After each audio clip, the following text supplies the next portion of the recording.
Don't deviate. Don't procrastinate. Don't become frustrated. All you have to do to win this battle is stay on track. There are moments that try the human soul so violently and so perplexing that if the truth were told, all of us have had moments that we wanted to throw up our hands and walk away. Discouragement can creep in secretly, hide behind clothes, makeup, hairdos. Discouragement is so bold that it will even hide behind a smile.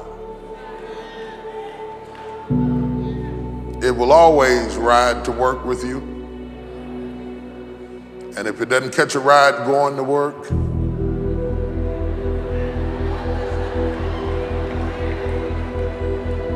it'll catch a ride on the way back home. Discouragement will go into a tent, into a garage apartment. It'll go into subsidized living. It will walk right into a Section 8 neighborhood. It will come in, but don't think that it stops there. Discouragement will walk right into a middle-class house and sit down at the dining room table and have a cup of coffee early in the morning.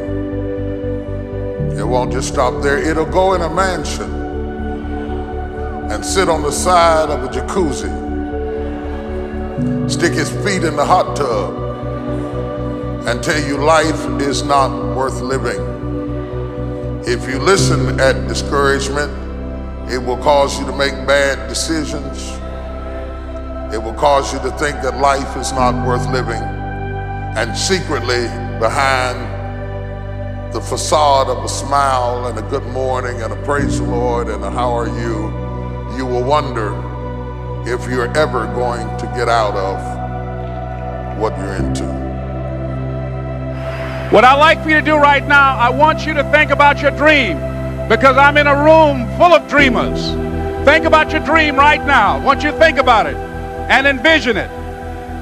Now, ladies and gentlemen, let me share something with you.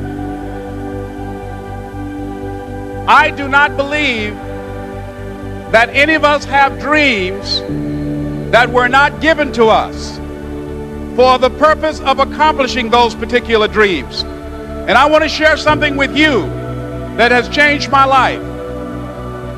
I started out, as was indicated by Jack. It's very humble beginnings. I don't know what that dream is that you have. I don't care how far-fetched it might appear to be. I don't care how disappointing it might have been as you've been working toward that dream. But here's what I know, that dream that you're holding in your mind, that it's possible.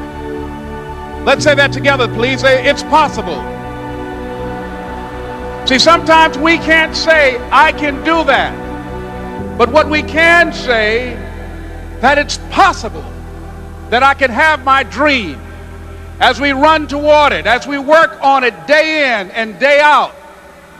No one, ladies and gentlemen, could have convinced me when I started out just over 6 years ago working on my dream. And I want you to think about whatever your dream is, because I was willing to take a chance. And most people won't do that. Most of the people that you talk to try and bring them into the business, these are not risk takers. Most people have done all that they're ever going to do. They raise a family, they earn a living, and then they die. But people who are running toward their dreams, life has a special kind of meaning. And here's what I will share with you, that in the process of working on your dreams, you are going to incur a lot of disappointment, a lot of failure, a lot of pain, a lot of setbacks, a lot of defeats. But in the process of doing that, you will discover some things about yourself that you don't know right now. What you will realize is that you have greatness within you. What you'll realize is that you're more powerful than you can ever begin to imagine. What you will realize is that you are greater than your circumstances, that you don't have to go through life being a victim.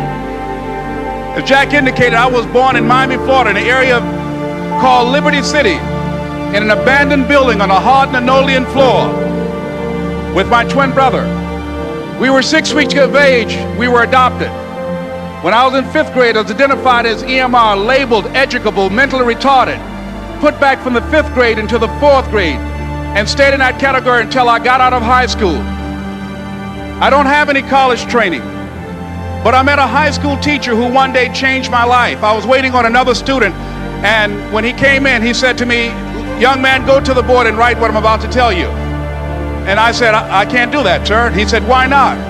I said, "I'm not one of your students." He said, "It doesn't matter, follow my directions now." I said, "I can't do that, sir." He said, "Why not?" I said, "Because I'm educable, mentally retarded." And he came from behind his desk and he looked at me. He said, "Don't ever say that again. Someone's opinion of you does not have to become your reality." I measure the value of a man by how hard he presses. That's how you can determine who you're fighting. By how hard they press. How hard you press tells me how hard you hit. You can be all big and muscle bound and still not have no force behind your punch. Force, kinetic energy, energy in motion. You can't have energy sitting. Energy is measured by motion. He says, in other words, don't make a permanent decision over a temporary circumstance.